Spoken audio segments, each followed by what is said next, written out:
Barakallah. Bismillahirrahmanirrahim. Assalamualaikum warahmatullahi wabarakatuh. Alhamdulillah rabbil alamin. Wassalatu wassalamu ala ashrafil anbiya'i wal mursalin. Nabiina Muhammadin wa ala alihi wa sahbihi wa tabi'in. Wa man tabi'ahum bi ihsanin ila yaumiddin. Qala Allah jalla wa ala. Ya ayyuhalladzina amanu taqullaha haqqa tuqatihi. Wa la tamutunna illa wa antum muslimun. Amma ba'd. Ikhwatal iman rahimani wa rahimakumullah. Alhamdulillah, segala puja dan puji hanya untuk Allah Subhanahu wa taala Rabbul alamin, Ar-Rahmanur Rahim. Atas segala limpahan nikmat yang Allah Subhanahu wa taala muliakan kita dengan limpahan nikmat tersebut, terutama nikmat Islam.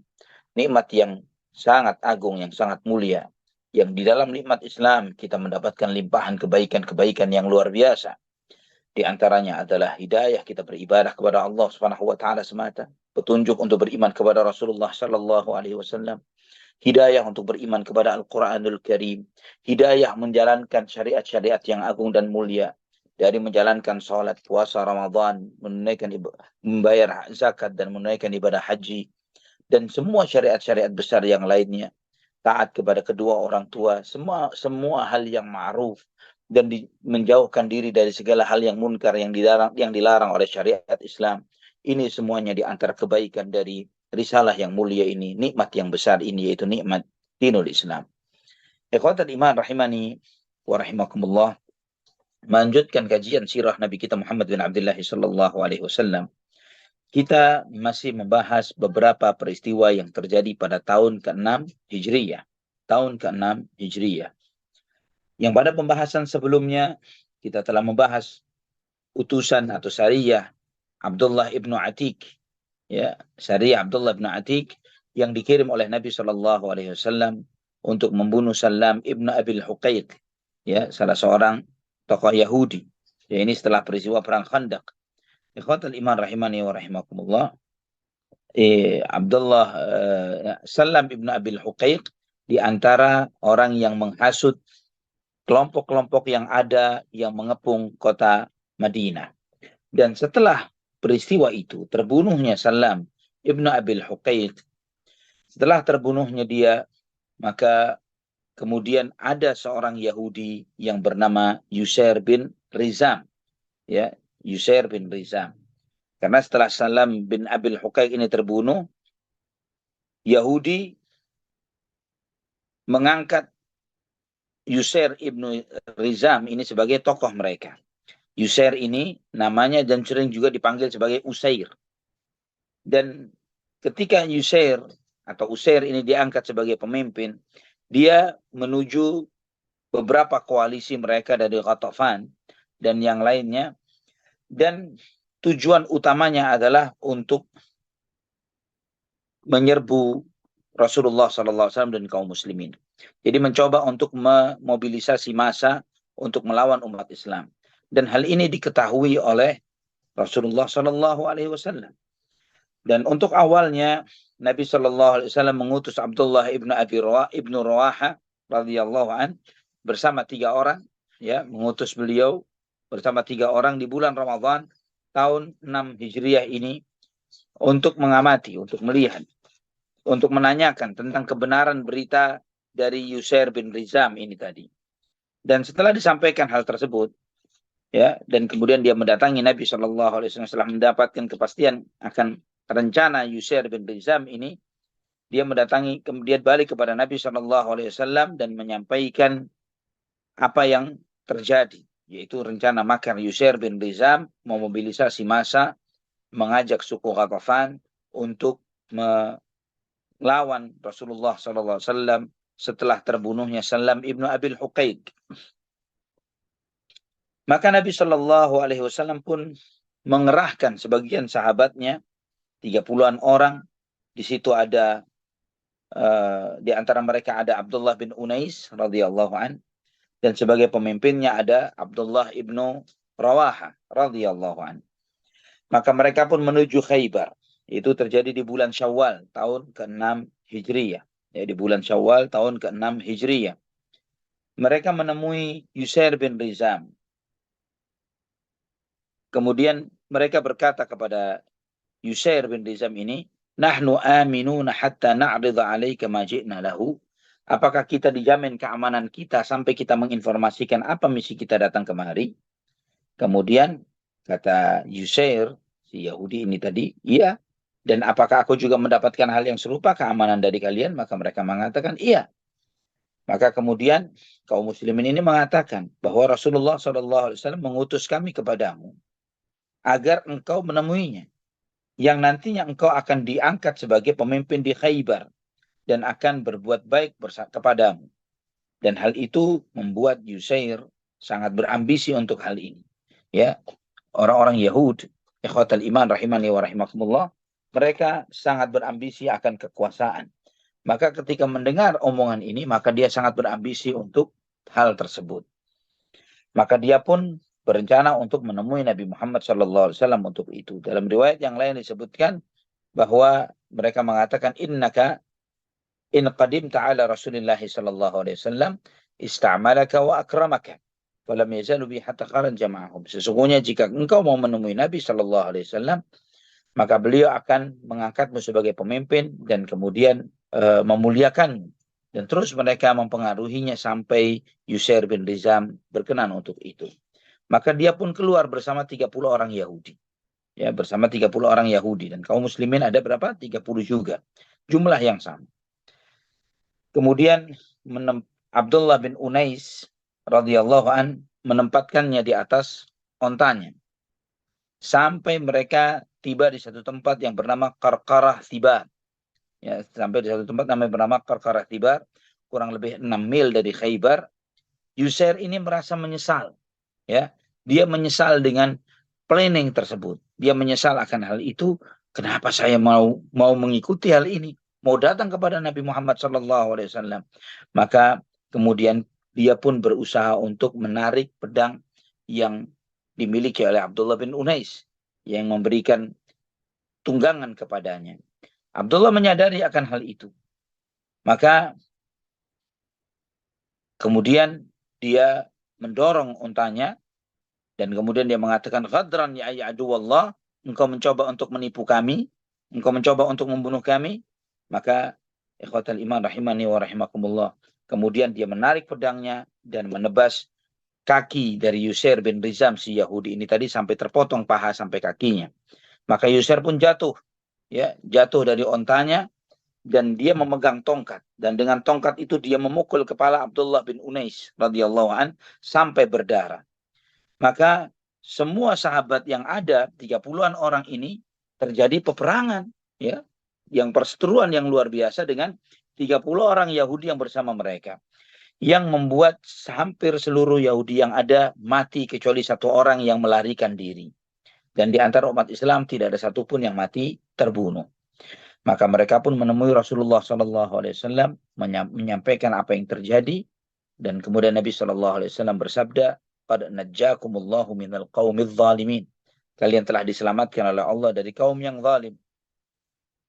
Kemudian Abdullah bin Unais yang wajahnya atau kepalanya terluka dipanggil oleh Nabi SAW, dan kemudian Nabi SAW meludahi kepala tersebut dan sembuhlah, ya, dan tidak tersisa luka sedikit pun dari kepala Abdullah bin Unais radhiyallahu an.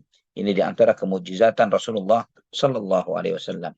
Yang antum harus menyadari, ikhwafillah rahimani wa rahimakumullah, bahwa Nabi kita Muhammad SAW adalah sosok yang diberkahi oleh Allah Subhanahu wa taala. Fisiknya, ya, tubuhnya, apa yang keluar dari tubuhnya itu diberkahi oleh Allah Subhanahu wa taala.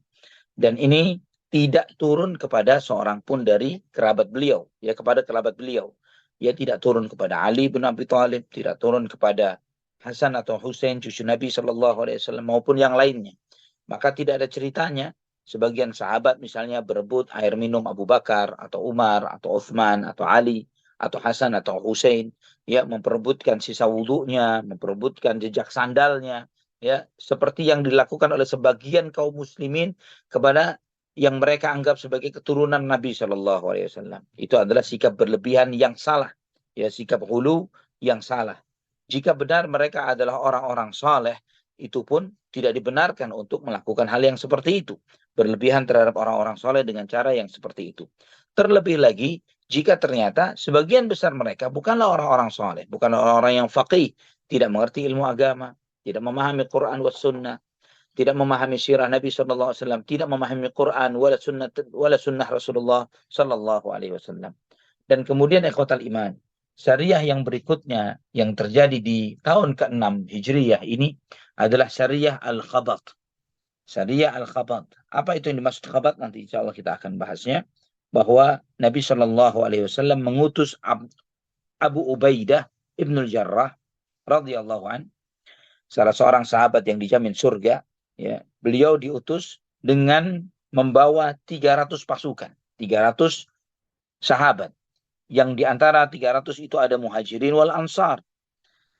Dan 300 itu di antara mereka ada sahabat yang mulia Umar ibn al-Khattab radhiyallahu an. Yang tujuan utama mereka adalah untuk memantau dan mengamati pergerakan dari rombongan dagangnya Quraisy.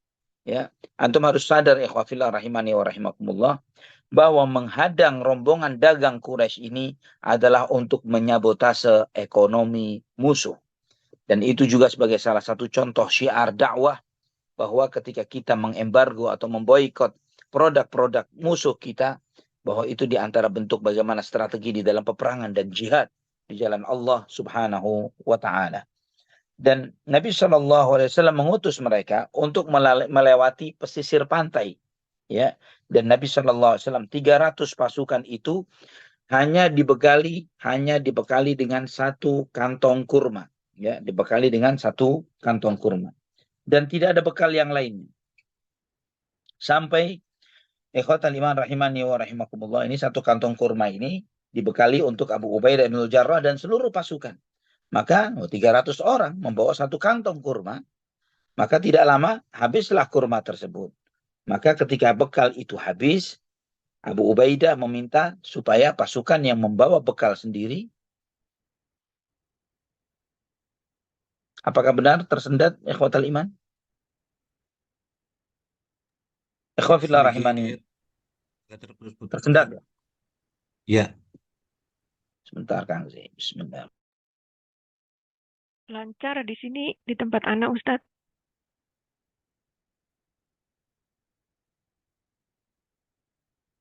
Ibu di mana, Bu?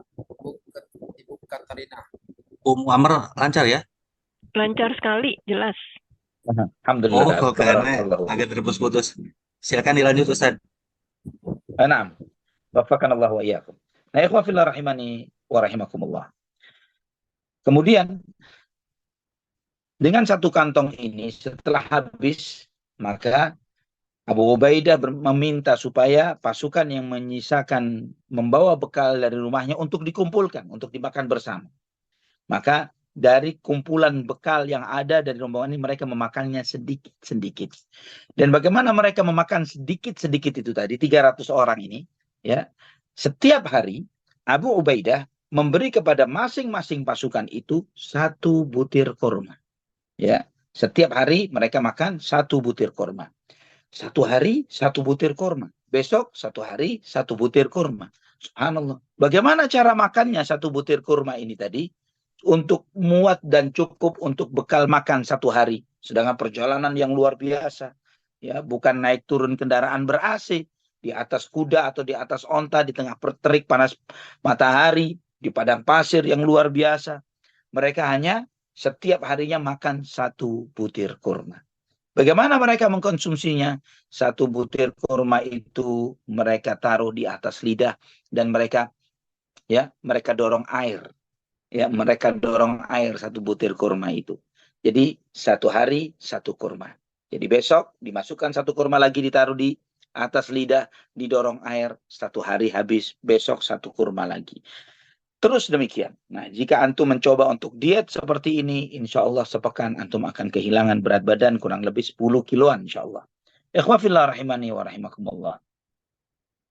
Sampai sebagian Jabir bin Abdullah pernah ditanya, ya sebagaimana dalam Sahih Bukhari dan Muslim, ma tughni ankum tamra?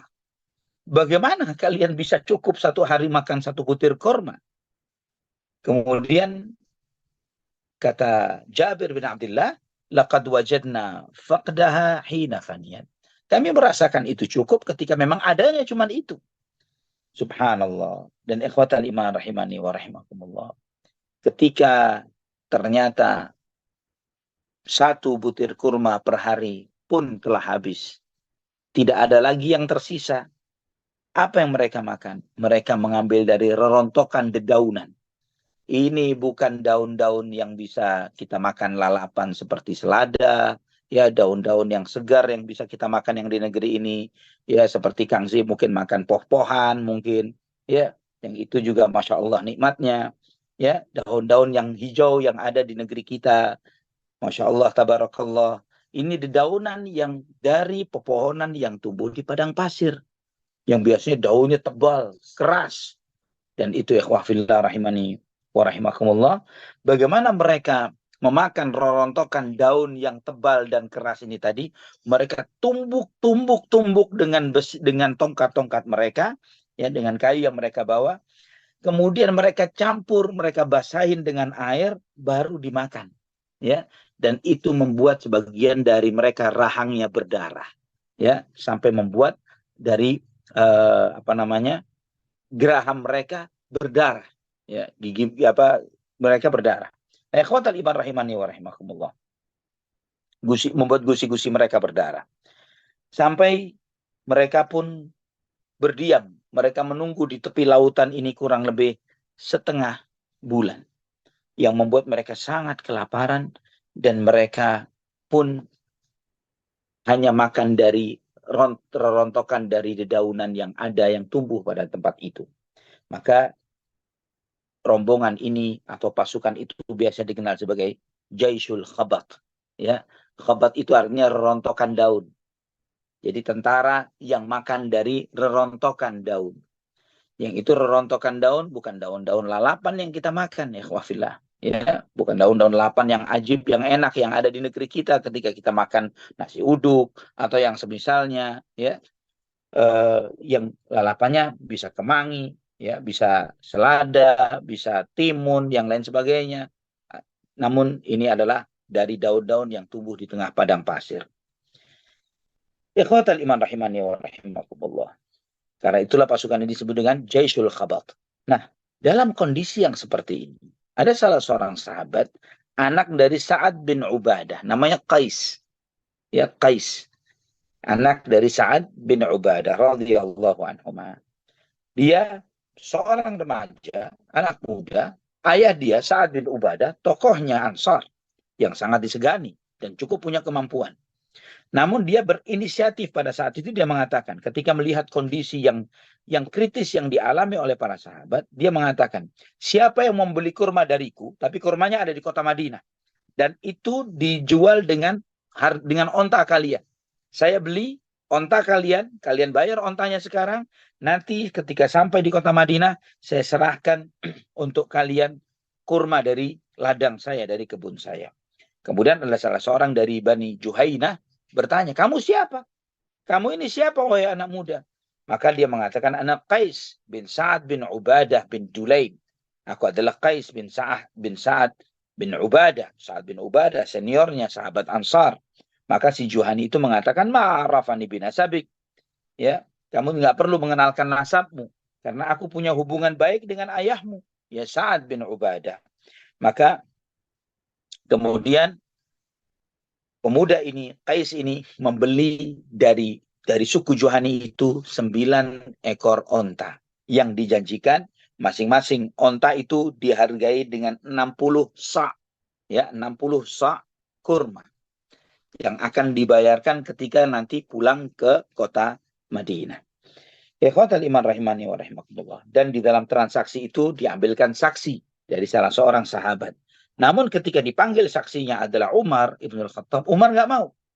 Ya, saya nggak mau saksi. Ini utang. Ini bukan transaksi, ini dia nggak pegang hartanya. Dan lagi yang punya kebun kurma bukan si Qais, tapi ayahnya Sa'ad bin Ubadah. Ya, bukan Qais, ayahnya yang punya kebun. Namun yang Juhani yang menjual ontanya, dia mengatakan, wallahi makana Sa'adun liyukhniya bibni. Tidak mungkin saat ini tidak peduli dengan anaknya. wa ara wajhan hasanan wa fi'lan syarifan. Dan saya lihat ini adalah ide yang sangat bagus dan perbuatan yang sangat terhormat dan mulia. Dia ingin membeli onta itu dengan tujuan untuk dikonsumsi oleh rombongan ini tadi. Maka kemudian terjadi perdebatan antara Qais bin Sa'ad bin Ubadah dengan Umar bin Khattab. Ya, sampai Qais pun menegaskan ucapannya kepada Umar bin Khattab, saya yang membelinya, saya yang menanggungnya, saya yang akan membayarnya. Dia menegaskan gitu sampai akhirnya pun Umar terdiam. Dan ikhwatal iman rahimani wa rahimakumullah, maka Qais pun mengambil onta-onta tersebut dan setiap harinya dia dan setiap harinya dia memotong 3 ekor onta. Ya, karena 300 orang, 1 ekor dikonsumsi untuk 10 orang. Ya, itu untuk 100 orang, afwan. Ya, 3 ekor onta. Setiap ekor dimakan untuk 100 orang. Ikhwatal iman rahimani wa rahimakumullah. Hari kedua, 3 ekor onta yang kedua dipotong untuk dimakan oleh 300 orang tadi. Jadi 1 ekor onta untuk 100 orang. Hari ketiga demikian. Sudah 9 ekor. Ya, sudah 9 ekor yang dipotong oleh kaum muslimin atas instruksi dari Qais bin Sa'ad bin Ubadah radhiyallahu an untuk mensuplai makanan bagi para tentara yang dikirim oleh Nabi Muhammad SAW di bawah kepemimpinan Abu Ubaidah ibn al-Jarrah. Nah, setelah masuk hari keempat itu dilarang oleh oleh Abu Ubaidah. Abu Ubaidah mengatakan tidak boleh, stop, tidak boleh ini dilanjutkan. Maka ikhwatal iman rahimani wa rahimakumullah, dalam kondisi yang seperti itu, Subhanal Malikil Quddus, Allah subhanahu wa ta'ala memberikan rizkinya kepada pasukan ini. Tiba-tiba ada seekor ikan besar, ya, seekor ikan paus besar yang terdampar. Usama, ada seekor ikan paus besar yang terdampar di pantai. Usama keluar sana. Ikhwa fillah rahimani wa rahimakumullah. Dalam riwayat yang ada dalam Sahih Bukhari, sebentar ya ikhwa fillah.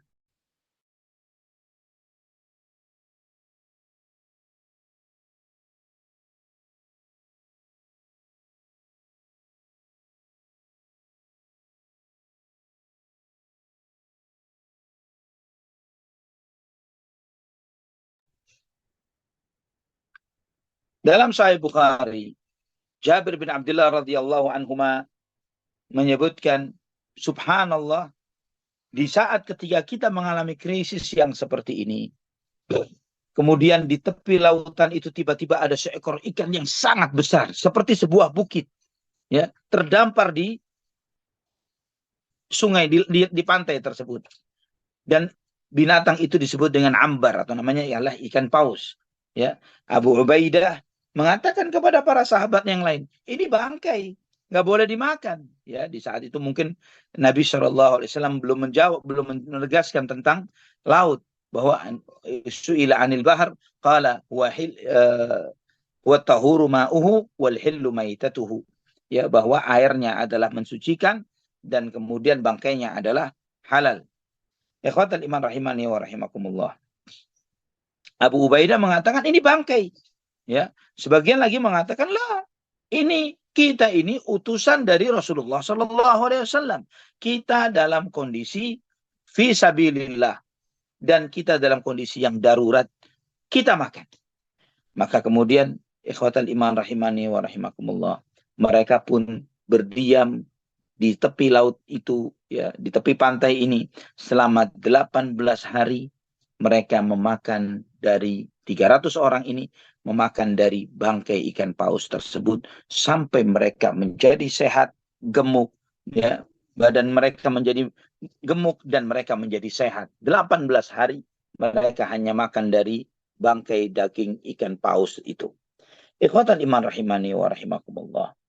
Mereka mengatakan bahwa kami sampai mengambil minyak dari lubang mata ikan itu dengan jumlah yang sangat banyak, ya, dengan jumlah yang sangat banyak, dan dari situ kita mengambil potongan-potongan daging yang kita ambil seperti daging sapi, seperti potongan-potongan daging sapi yang besar. Dan ikhwatal iman rahimani wa rahimakumullah. Bahkan Abu Ubaidah Ibnul Jarrah memanggil 13 orang sahabatnya untuk duduk di tulang lubang mata ikan paus tersebut. 13 orang. Dan mereka bisa duduk di lubang mata ikan tersebut. Dan kemudian sebagian sahabat, ya, mereka mengangkat salah satu dari tulang rusuknya ikan tersebut, diberdirikan, ya, tulang rusuknya diberdirikan, dan kemudian mereka melihat onta yang tertinggi di antara milik mereka, dan kemudian siapa di antara mereka yang tertinggi, mereka menaiki onta yang tinggi ini tadi, melewati tulang rusuk ini tadi, dan masih belum menyentuh kepalanya karena besarnya ikan tersebut. Maka karena daging yang berlebih seperti itu, para sahabat menggarami sebagian besar dari daging itu, ya, mereka merebusnya, mereka menggaraminya, dan mereka menjadikannya sebagai dendeng, ya, mereka membuatnya sebagai dendeng. Dan karena mereka tidak menemui musuh sama sekali, ya, hampir 20 hari mereka terdiam di sana di tepi lautan sampai mereka sehat walafiat karena makan dari bangkai ikan paus tersebut. Mereka tidak menemui musuh, mereka pun pulang. Mereka balik ke kota Madinah, mereka menceritakan kepada Nabi SAW pengalaman mereka terkait dengan daging ikan paus tersebut, dan kemudian Nabi SAW bersabda, huwa rizqun akhrajahullahu lakum, fahal ma'akum min lahmihi syai'un fatut'imuna. Itu adalah rizki yang Allah keluarkan untuk kalian, kata Nabi SAW tentang bangkai atau daging ikan paus tersebut. Apakah ada sisa daging yang bisa kalian berikan ke aku? Maka Jabir bin Abdullah radhiyallahu anhu mengatakan, kami pun memberikan sebagian dari dendeng ikan paus itu dan dimakan oleh Rasulullah sallallahu alaihi wasallam. Ikhwatal iman rahimani wa rahimakumullah. Peristiwa ini adalah di antara peristiwa yang terjadi pada tahun ke-6 Hijriyah. Dan memang ada khilaf di antara sebagian para penulis sirah. Di antara mereka ada yang mengatakan bahwa ini terjadi setelah perjanjian Hudaybiyah. Namun itu kurang tepat, ya, kurang tepat. Kenapa kurang tepat? Karena setelah kondisi kaum muslimin setelah perjanjian Hudaybiyah, ini kondisi yang sudah jauh lebih membaik. Berbeda dengan kondisi yang dialami oleh pasukan ini, yang mereka hanya dengan bekal yang sedikit. Yang ini menunjukkan bahwa kondisi mereka masih kondisi yang sangat lemah. Beda dengan setelah Hudaybiyah di tahun ke-8 Hijriah, yang kondisi mereka setelah dikuasainya Khaybar, kondisi mereka jauh lebih membaik. Dan segala jerih payah yang dialami oleh pasukan ini menunjukkan kepada kita bahwa itu terjadi pada tahun ke-6 Hijriah. Dan juga ikhwatal iman rahimani wa rahimakumullah, bahwa syariah ini tidaklah di bulan Rajab, ya, di tahun ke-8 Hijriah seperti yang disampaikan oleh beberapa buku sirah seperti Tabaqat Ibnu Sa'ad, ya, tidak terjadi di bulan Rajab tahun ke-8 Hijriah. Kenapa? Karena Nabi SAW tidak berperang dan tidak akan mengirimkan pasukan syariah di bulan haram, itu bulan Rajab lah. Itu pasti tidak benar, ya, tidak tepat akan hal tersebut. Dan juga terlebih lagi ketika di bulan Rajab tahun ke-8 Hijriyah itu adalah masa-masa penantian atau masa-masa perdamaian, ya, perdamaian perjanjian Hudaybiyah, yang mustahil di masa yang seperti itu Nabi SAW mengirim pasukannya. Ini di antara sebab-sebab faktor-faktor yang menunjukkan bahwa peristiwa itu bukan terjadi pada tahun ke-8 Hijriyah tapi tahun ke-6 Hijriyah. Ikhwatal iman rahimani wa rahimakumullah. Kemudian di bulan Syawal tahun ke-6 Hijriah ini datanglah 8 orang dari Uql, ya, dan Urainah, ya, dari Uql dan Urainah. Mereka ini adalah salah satu kabilah dari Taimur Rabbab, ya, dan mereka ini mendatangi kota Madinah. Mereka menyampaikan kepada Nabi Shallallahu Alaihi Wasallam bahwa mereka ingin masuk Islam. Mereka membaiat Nabi Shallallahu Alaihi Wasallam, dan mereka pun ketika tinggal di kota Madinah mereka sakit. Ya, badan mereka melemah, mereka sakit, tubuh mereka menguning, perut mereka membengkak. Ya. Dan ini sakit yang sangat parah, membuat mereka sangat sakit. Ikhwatal iman rahimani wa rahimakumullah. Mereka disebutkan oleh Al-Hafidh Ibnu Hajar bahwa terlihat pada hakikatnya bahwa mereka ketika mendatangi kota Madinah sudah memang dalam keadaan sakit. Ya. Dan ketika mereka masuk ke kota Madinah, mereka mengalami sakit yang seperti ini karena memang lemahnya fisik mereka. Fisik mereka yang lemah dan ditambah mereka dalam kondisi yang mengenaskan, dalam kondisi miskin, kelaparan, kekurangan, ya. Dan ikhwatal iman rahimani wa rahimakumullah, itu membuat kondisi sakit mereka semakin parah sehingga tubuh mereka menguning, perut mereka membesar, ya. Dan mereka mengeluhkan hal ini kepada Nabi Shallallahu Alaihi Wasallam. Mereka mengatakan, ya Rasulullah, inna kunna ahla dhar' wa lam takun ahla rif. Kami ini biasa di tempat yang sejuk. Kami tidak terbiasa di tempat yang kering seperti ini, ya Rasulullah. Maka kemudian Nabi Shallallahu Alaihi Wasallam mengarahkan kepada mereka, ala takhrujuna ma'ara'ina fi ibilihi fatusibuna min abwaliha wa albaniha. Ya, sebagaimana dalam Sahih Muslim disebutkan, kalian pergi saja bersama penggembala-penggembala onta kami, ya, di tempat penggembalaan onta di tengah padang pasir sana di luar kota Madinah, dan kalian bisa minum susu dan kencing dari onta, ya, susu dan kencing dari onta tersebut. Ini menunjukkan, ikhwafillah rahimani wa rahimakumullah, bahwa air kencing binatang yang halal dikonsumsi, binatang yang halal dikonsumsi, ini diantara dalil yang disampaikan oleh para fuqaha, bahwa binatang yang halal dikonsumsi, kotorannya, baik kencing dan kotorannya, adalah tidak najis. Yang najis adalah kotoran dari binatang-binatang yang haram dikonsumsi. Ya, binatang yang haram dikonsumsi, maka kotorannya adalah najis. Kalau binatang yang halal dikonsumsi, maka kotorannya tidak najis. Onta di sini memiliki spesifikasi tersendiri, ya. Yang onta itu mereka, bahkan penelitian modern pun menunjukkan tentang manfaat dan khasiat dari kencing onta dan yang dicampur dengan susunya. Ya, antum bisa browsing sendiri mencari akan hal ini. Banyak riset penelitian tentang hal ini.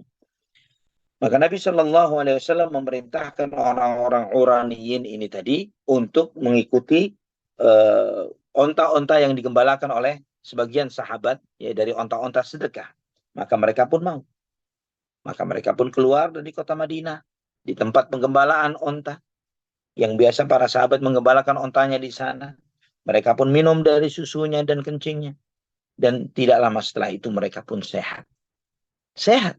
Mereka mengalami kembali lagi fisik mereka. Mereka sehat walafiat. Tidak cukup dengan sehat. Mereka menjadi sehat dan menjadi gemuk badannya. Yang asalnya kurus-kurus menjadi gemuk. Dan ketika mereka sudah kembali sehat sempurna, mereka malah memilih murtad. Mereka murtad. Nggak tanggung-tanggung. Mereka membunuh penggembala onta Rasulullah SAW. Tidak tanggung-tanggung lagi. Dimutilasi penggembala kambing Nabi SAW. Dia bahkan dicongkel matanya, ya, oleh orang-orang jahat dari Uraniyin ini tadi. Dan mereka merampok onta-onta milik para sahabat ini tadi. Ikhwatal iman rahimani wa rahimakumullah. Maka hal ini sampailah kepada Nabi Shallallahu Alaihi Wasallam tentang kejahatan kaum Uraniyin ini tadi. Dan Nabi Shallallahu Alaihi Wasallam mengutus 20 orang sahabatnya untuk mengejar mereka di bawah kepemimpinan Qurs bin Jabir al-Fihri. Ya. Dan kemudian Nabi SAW menyertakan bersamanya seorang pembaca jejak. Ya, seorang pembaca jejak ini di masyarakat jahiliyah, pembaca jejak ini ada. Yang mereka itu sangat jeli dan sangat teliti. Mereka bisa mengetahui jejak perjalanan yang telah ditinggalkan oleh orang yang menjalaninya. Ya, dia bisa membaca dia kemana, ke kanan, ke kiri, dan seterusnya. Dan di samping itu Nabi SAW mendoakan si perampok-perampok tadi ini, penjahat-penjahat tadi itu, yang pura-pura masuk Islam, kemudian dia murtad. Tidak cukup dengan murtadnya, ya, dia membunuh penggembala Nabi SAW, memutilasinya, mencongkel matanya. Nah, ini kejahatan-kejahatan mereka.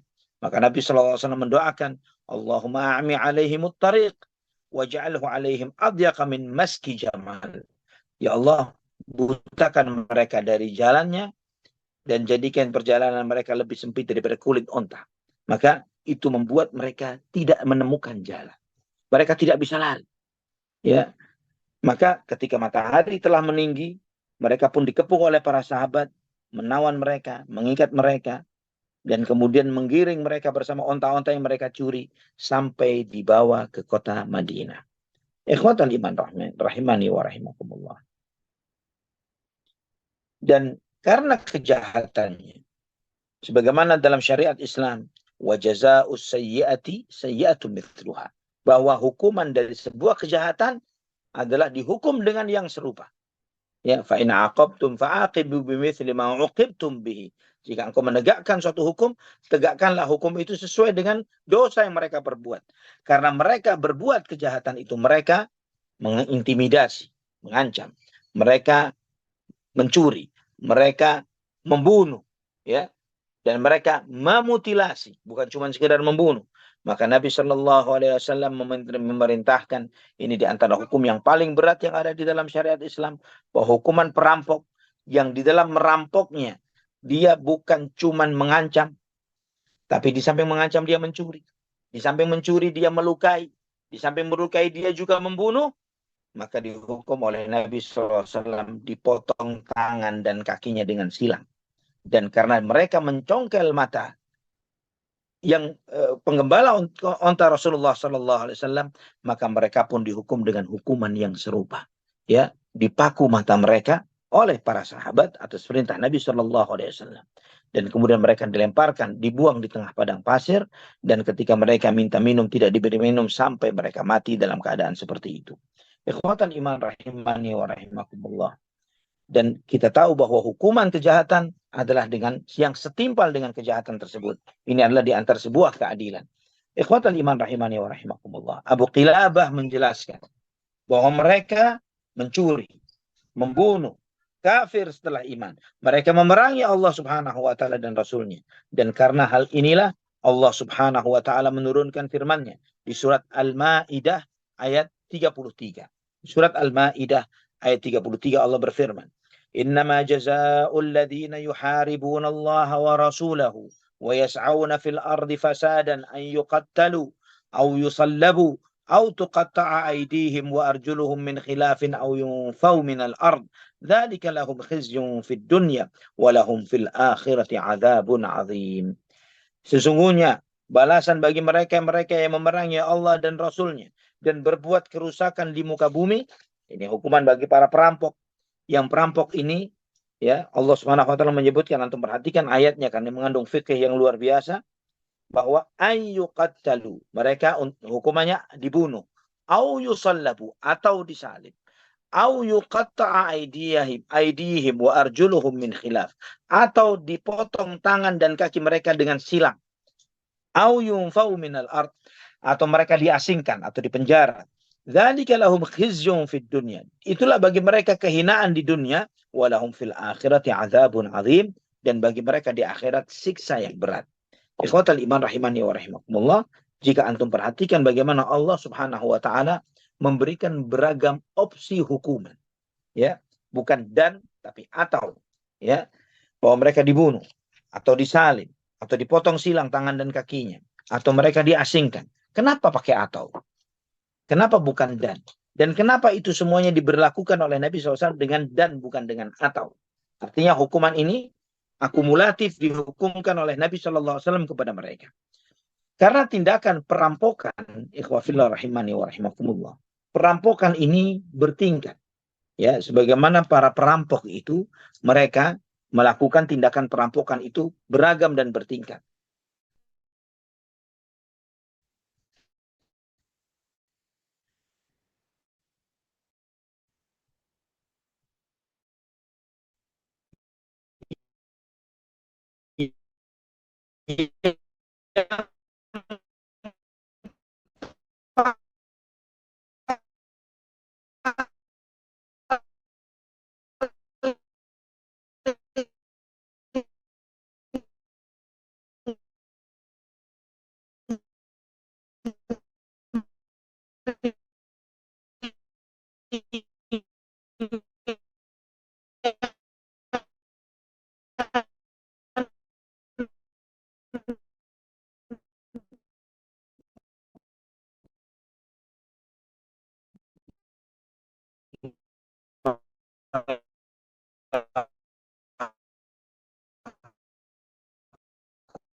Punya Ustadz terlempar.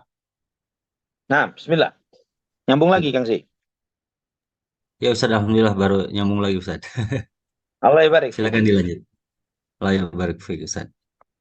Nah, jadi ikhwafillah rahimani wa rahimakumullah. Tindakan perampokan ini bertahap.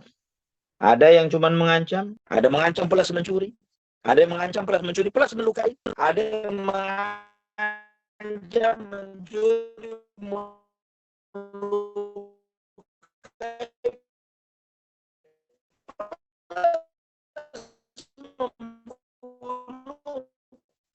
dan ada juga plus memperkosa misalnya. Allah Subhanahu wa taala menerapkan di dalam hukum ayat ini berlaku, dan jika ternyata mengancam plus melukai, mencuri, membunuh dan merusak harga diri dan kehormatan, dan juga di dalam hukum Islam pun disebutkan bahwa jika korbannya adalah orang-orang yang memiliki kedudukan dan kemuliaan, penghargaan yang tinggi dalam Islam, maka jelas hukuman terhadap orang yang melakukan kejahatan terhadap orang-orang yang terhormat dan mulia tidak sama dengan kejahatan yang dilakukan terhadap orang-orang biasa. Maksudnya kejahatan yang dilakukan kepada seorang pejabat negara, kejahatan yang dilakukan kepada seorang alim yang dibutuhkan oleh umat. Ya, ini berbeda dengan kejahatan yang dilakukan terhadap orang awam biasa. Termasuk juga kejahatan yang di sana Aisyah. Berbeda Ini dia tuh. Boleh nggak, Bi? Boleh. Ikhwafillah rahimani wa rahimakumullah, itu diantara kenapa hukuman itu berlapis sebagaimana yang disebutkan oleh Allah Subhanahu wa taala di dalam ayat ini. Sehingga Al-Hafidz Ibnu Katsir rahimahullah ketika menyebutkan tentang ayat ini dan konsekuensi hukumnya, disebutkan bahwa konsekuensi hukum dalam ayat ini berlaku umum, baik terhadap orang-orang musyrikin atau yang lainnya di antara mereka-mereka yang melakukan kejahatan yang serupa. Ikhwafillah rahimani wa rahimakumullah. Di antara faedah dari peristiwa ini, dan hadis ini sahih dalam Sahih Bukhari, Muslim dan yang lainnya, Al-Hafidz Ibnu Hajar menyebutkan beberapa pelajaran dari kisah kaum Uraniyin ini tadi yang melakukan kejahatannya, bahwa datangnya utusan kepada seorang pemimpin itu, bagaimana para pemimpin itu pun hendaknya memikirkan kemaslahatan dari utusan tersebut. Dan juga di dalam hadis ini menunjukkan disyariatkannya berobat, ya, termasuk juga berobat dengan air susu dan kencing onta. Dan juga ikhwatal iman rahimani wa rahimakumullah, di dalam hadis ini juga menunjukkan kepada kita bahwa fisik seseorang sangat terbiasa dengan di mana lingkungan dia biasa hidup. Boleh kan, Bi? Iya, boleh. Ikhwafillah rahimani wa rahimakumullah. Dan juga di antara faedah dari hadis ini adalah bahwa ketika suatu rombongan orang membunuh satu orang, maka yang berkonspirasi lebih. Air putih harus dihabisin kan? Iya, dihabisin. Husin ambil lagi ngajar dulu. Aisyah gak dihabisin. Iya, ambil lagi ngajar. Sama Aisyah tapi gak dihabisin. Iya, nanti dihabisin. Ikhwafillah. Serombongan orang yang membunuh satu orang, maka yang bertanggung jawab terhadap perbuatan itu adalah serombongan tersebut. Ya, sebagaimana Umar bin Khattab pernah menyampaikan hal yang serupa di masanya ketika beliau mengatakan, andai kata ada seseorang yang mati dibunuh oleh satu kota yang bekerja sama untuk membunuh satu orang itu, maka aku akan tegakkan kisos kepada seluruh orang yang ada di satu kota tersebut. Dan ikhwatal iman rahimani wa rahimakumullah, adapun juga di sini yang dilakukan oleh para sahabat, tambahan hukuman yang dilakukan dengan memaku mata para penjahat ini tadi bukanlah bagian dari mutilasi yang diharamkan, tapi ini adalah penegakan hukum yang setimpal akibat kejahatan yang mereka perbuat. Dan juga ikhwatal iman rahimani wa rahimakumullah, di dalam hadis ini juga disebutkan oleh Ibnu Hajar Al-Asqalani bolehnya memberikan air susu dari onta-onta sedekah kepada para musafir yang kekurangan, dan juga pemanfaatan atau penggunaan penunjuk jalan dan bangsa Arab terdahulu sangat dikenal akan di antara mereka yang memiliki skill yang seperti ini. Ikhwatal iman rahimani wa rahimakumullah. Ini di antara hal yang terjadi pada tahun ke-6 Hijriyah. Ikhwatal iman. Dan dari adanya syariah ini yang dikirim oleh Nabi Shallallahu Alaihi Wasallam dan semua ghazwah atau syariah setelah peristiwa Ahzab dan Bani Quraidah, kita perhatikan tidak ada satupun di antaranya yang adanya peperangan yang sengit, ya. Tidak ada peperangan yang sengit. Hanya ada kebetulan pertemuan ringan, pertarungan ringan, ya, pertempuran ringan. Yang ini tidak lain adalah karena apa yang dilakukan oleh Nabi Shallallahu Alaihi Wasallam adalah tujuannya untuk tahu nggak ada. Ya, tujuannya adalah untuk melihat kekuatan musuh dan juga sebagai gerakan-gerakan pembelajaran, ya, memberikan pengajaran kepada musuh, ya, untuk memberikan ancaman kepada musuh-musuh yang mereka ini masih berupaya untuk melakukan perlawanan terhadap kaum muslimin. Dan kita melihat ikhwatal iman rahimani wa rahimakumullah, bagaimana setelah peristiwa Ahzab, bagaimana musuh-musuh Islam mereka benar-benar kehilangan mental mereka untuk menghadapi kaum muslimin. Hancurnya mental mereka untuk menghadapi tentara Islam. Dan tidak ada lagi harapan besar bagi mereka. Mereka tidak lagi memiliki harapan untuk meruntuhkan dakwah Islam. Dan mereka tidak ada lagi harapan untuk mengecilkan dakwah Islam. Karena mereka melihat bagaimana berkembangnya dakwah Islam ini semakin besar. Ditambah lagi setelah nanti kita melihat setelah perjanjian Hudaybiyah. Dan perjanjian itu pun juga sebagai sebuah bukti kepada kita semuanya bahwa orang-orang Quraisy dengan maunya melakukan perjanjian Hudaybiyah itu menunjukkan bahwa mereka telah memperhitungkan kekuatan kaum muslimin. Mereka tidak lagi mencemenkan atau meremehkan kekuatan dakwah Islam, kekuatan Rasulullah SAW dan para sahabatnya. Ini enggak gini atau gini? Gini. Itu mereka sudah tidak lagi meremehkan kekuatan kaum muslimin. Tahu sebentar Abi lagi ngajar. Ini ada yang lihat tulisan semua di situ. Ada yang ngajar.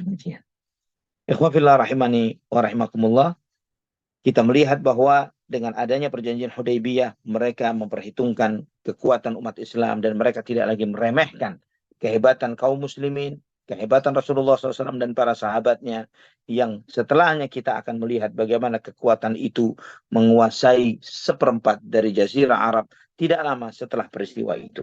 Nanti insya Allah pada kajian berikutnya kita akan membahas secara khusus perjanjian besar yang menjadi salah satu upaya titik balik kaum muslimin sebelum yang nantinya setelah itu terjadilah sebuah peristiwa besar yaitu Fathu Makkah karena pengkhianatan sebagian kaum muslimin, pengkhianatan kaum musyrikin terhadap perjanjian yang akan menjadi materi kita yang akan datang, yaitu perdamaian Hudaybiyah.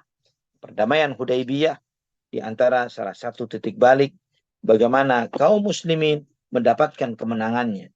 Dan ini juga menunjukkan kepada kita, memberikan pelajaran kepada kita, ikhwafillah rahimani wa rahimakumullah, bahwa suasana damai itu sangat berdampak besar untuk eskalasi kekuatan. Jadi terlebih lagi ketika kaum muslimin merasakan bahwa kita mengalami masih dalam kondisi lemah atau kalah. Bukan lemah atau kalah itu kemudian kita memicu peperangan, perseteruan, pertikaian yang itu akan terus menumpuk kekalahan demi kekalahan. Besok Abi kalau Abi pindah rumah, Abi bikin ruangan air semen ya. Itu ikhwafillah rahimani wa rahimakumullah.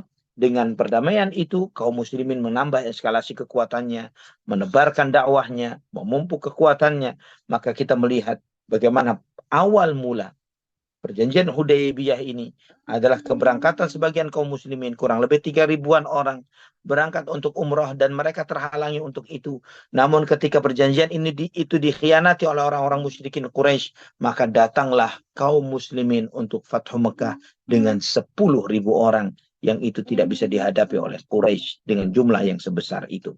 Ikhwafillah, banyak pelajaran berharga dalam sirah Nabi kita Muhammad SAW yang insya Allah kita akan lebih mendalaminya pada kajian-kajian yang akan datang. Barakallahu fikum. Masya Allah, barakallahu fiik Ustazuna. Sangat menarik sekali, terlebih tadi cerita terdamparnya ikan paus yang Masya Allah itu karunia terbesar pada saat itu mungkinnya bagi kaum muslimin Masya dan Allah. syariah apa ya yang ditugasi oleh Nabi baginda Nabi Muhammad SAW. Ini sangat luar biasa sekali dan ini tadi tidak terbayang itu ke atas kesabaran para sahabat yang memakan apa daun-daunan eh, kering tebal gitu ya, keras, Masya Allah. Iya, betul. Dan Allah memberikan menggantinya dengan yang lebih baik, Masya Allah. Bukan Baik, pohon-pohonan kan sih ya. bukan pohon-pohonan. Di sini banyak ada pohon-pohonan, ada tespong dan sebagainya, Oh, selada, Masya Allah. Masya Allah. Iya, seger. Baik, Alhamdulillah, jemaah Allah sekalian barik. rahmati Allah.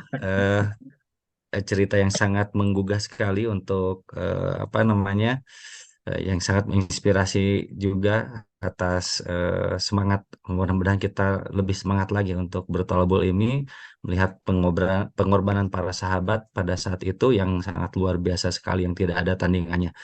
Untuk selanjutnya, insya Allah kita memasuki sesi kedua, yaitu sesi tanya jawab. Bagi jemaah yang ingin bertanya, kami persilahkan. Tadi sudah ada yang raise hand. Umu Ahmad barangkali mau ingin menyampaikan pertanyaan, disilakan. Ya, jazakumullahu khairan, Kang Zai. Jazakumullahu khairan, Ustadz, atas materinya hari ini. Barakallah. Sangat menggugah semangat, Ustadz. Karena yang Masya Allah. namanya perang memang Dar, pastinya banyak gak enaknya. Tapi Masya Allah, Masya Allah. Allah telah menjamin orang-orang yang ikhlas berperang dengan surga. Ustadz, yang ingin ditanyakan adalah yang pertama, Assalamualaikum warahmatullahi wabarakatuh. Ustadz, apa perbedaannya Ghazwah dan Sariyah dari kisah-kisah yang sudah Ustadz jelaskan dari yang lalu sampai yang sekarang? Kemudian Baik. yang kedua, Ustadz, dari pertemuan yang lalu Ustadz memberitahu tentang Abdurrahman bin Auf. Saat itu dipercaya oleh Rasulullah SAW untuk memimpin salah satu sariyahnya. Sebenarnya sejak kapan Rasulullah SAW mempercayai Abdurrahman bin Auf? Karena sebelumnya justru beliau adalah musuh yang bisa disebut musuh besarnya Rasulullah SAW. Mungkin itu yang pertama, Abdurrahman bin Ustaz. Auf, musuh Abi- besar. Abi ini itu Anda tidak tahu Abdurrahman bin Auf musuh besar Rasulullah SAW. Abi ini itu Damin coki-coki. Iya. Iya, ini pertanyaannya. Mungkin ketika Yang jadi per- pedagang kali ya, Ustaz.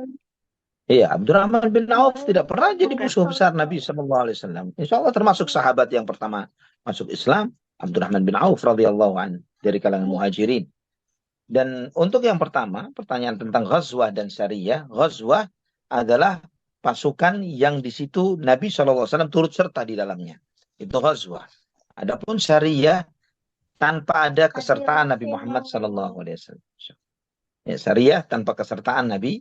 Kalau Ghazwah, Nabi SAW turut serta di sana. Tapi Abdurrahman bin Auf sahabat yang beserta Nabi SAW, termasuk mereka yang pertama kali masuk Islam, radhiyallahu anhu, dan sangat setia dengan Nabi SAW dari sejak awal hijrah, dari masuk Islam, kemudian hijrah, dan banyak kisah kebersamaan beliau dengan Rasulullah SAW. Allah Nabi SAW. Mungkin pertanyaannya salah itu terkait Abdurrahman bin Auf.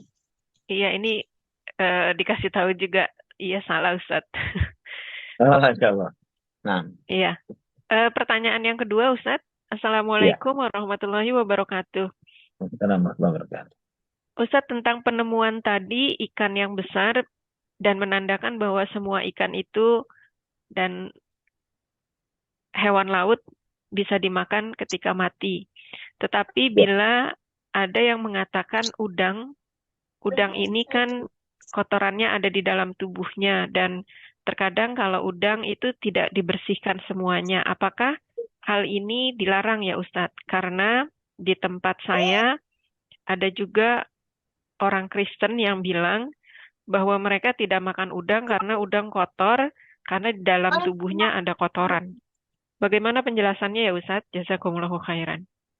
Barakallahu fiik. Nah, semua terkait dengan binatang laut, sebagaimana sabda Nabi SAW, huwa tahuru ma'uhu wal hillu maitatuhu, bahwa airnya mensucikan dan bangkainya halal. Yang dari sini, maka semua apa yang dari laut, apakah itu seperti tadi disebutkan udang ataupun yang lainnya, maka itu adalah halal. Bukanlah sesuatu yang haram. Adanya kotoran dalam tubuh seekor hewan atau binatang bukan menafikan dan tidak menafikan bahwa binatang itu tidak menjadi binatang tersebut menjadi haram karena hal tersebut. Sebagaimana tadi disebutkan bahwa semua kotoran hewan yang halal dikonsumsi adalah tidak najis, ya. Semua kotoran hewan yang halal dikonsumsi maka tidak najis. Maka itu tidak menjadi sebab bahwa hewan tersebut menjadi dilarang apalagi haram. Wallahu a'lam bishawab. Ya Ustadz, jazakumullahu khairan Ustadz. Ustadz, yang selanjutnya tidak ada terkait dengan materi, bertanya tentang Ya. sholat, diperbolehkan Ustadz? Nah, boleh, Ya. silahkan. Assalamualaikum warahmatullahi wabarakatuh. Ustadz, apabila saya kesiangan sholat subuh, dan biasanya saya sholat subuh, qobliyah subuh juga Ustadz. Ketika kesiangan, Iya. tapi kesiangannya tidak banyak, sudah masuk waktu suruh. Apakah di waktu suruh itu bisa langsung sholat subuh yang kesiangan karena baru bangun? Apakah menunggu matahari naik dulu sedikit Ustadz? Dan ketika itu, apakah kita qobliyah dulu atau langsung sholat subuh saja? Mohon petunjuknya Ustadz. Jazakumullahu khairan. Baik. Terkait dengan pertanyaan itu, Nabi Shallallahu Alaihi Wasallam bersabda, "Menama an salatin au nasiyaha, fal yusalliha hina qama au yadkuruha." Barang siapa, Ustaz, Abi lagi jawab pertanyaan. Barang siapa yang tertidur atau lupa dari menjalankan suatu sholat, maka hendaklah dia melaksanakan sholat itu ketika dia bangun atau ingat. Ketika dia bangun atau ingat. Ini menunjukkan apa? Menunjukkan bahwa ketika seseorang itu tertidur karena meninggalkan sholat tertentu, misalnya seperti sholat subuh tadi, dan dia bangun persis syuruk, persis di jam syuruk, dia tidak boleh menunda untuk menunggu matahari terbit, baru kemudian dia melaksanakan sholatnya. Nah, kenapa demikian? Karena Nabi SAW menyebutkan hendaklah dia sholat ketika dia terbangun atau ingat. Jadi walaupun misalnya dia lupa dari menjalankan suatu sholat. Misalnya dia lupa sholat isya, misalnya. Dan qaddarallah misalnya, dia ingatnya ketika syuruk. Ya, ketika matahari sedang terbit atau matahari sedang terbenam. Kapan dia melaksanakan sholatnya? Dia melaksanakan sholatnya persis ketika dia ingat sholat tersebut. Walaupun di waktu yang terlarang. Ya, walaupun di waktu yang terlarang. Karena memang sesuai dengan seperti itulah perintah Nabi Shallallahu Alaihi Wasallam. Dan juga ketika dia terbiasa melaksanakan qobliyah subuh, di dalam melaksanakan sholat subuh, apakah ketika sudah terlambat dia langsung sholat subuh atau melaksanakan qobliyahnya dahulu, ya baru kemudian sholat subuh? Yang rajih adalah dia melaksanakan qobliyahnya dahulu seperti kebiasaannya, selesai salam, baru kemudian dia berdiri lagi 2 rakaat, iqamah, dan kemudian melaksanakan sholat subuhnya. Walaupun dalam keadaan sedang syuruk. Wallahu a'lam bishawab. Ya Ustaz, alhamdulillah, jazakumullahu khairan. Wa jazakumullahu khairan. Baik, Masya Allah, pertanyaan titipan dari jemaah di Amerika dan Kanada yang diwakili oleh Umu Amar. Semoga membuka wawasan kita dan menambah wawasan kita. Untuk selanjutnya, ini pertanyaan melalui chatbox dari Bapak Hairus Hamzah di Malaysia. Bismillahirrahmanirrahim. Assalamualaikum Ustaz. Pertanyaannya, benarkah makanan pertama penduduk surga yaitu hati ikan paus? Demikian Ustaz pertanyaannya. Barakallahu fiik. Itu memang sahih dari Nabi Shallallahu Alaihi Wasallam. Bahwa itulah memang makanan pertama penduduk surga adalah kabidil hut. Ya, jadi hati dari ikan paus yang disajikan untuk mereka yang pertama kali masuk ke dalam surga. Allah a'lam bishawab. Sahih dari Nabi SAW, sebagaimana yang pernah ditanyakan oleh orang-orang Yahudi kepada Nabi SAW akan hal ini. Baik, Masya Allah. Untuk selanjutnya, barangkali dari jemaah yang ingin bertanya, kami persilahkan. Pertanyaan dapat disampaikan melalui chat box di Zoom meeting ini. ataupun juga karena dia dapat tidak ada. disampaikan secara interaktif dengan mengklik tombol raise hand terlebih dahulu. Insya Allah oleh panitia akan dibantu untuk di-unmute atau dibuka mikrofonnya. Silahkan jemaah bagi yang ingin bertanya. Gitu, Pak.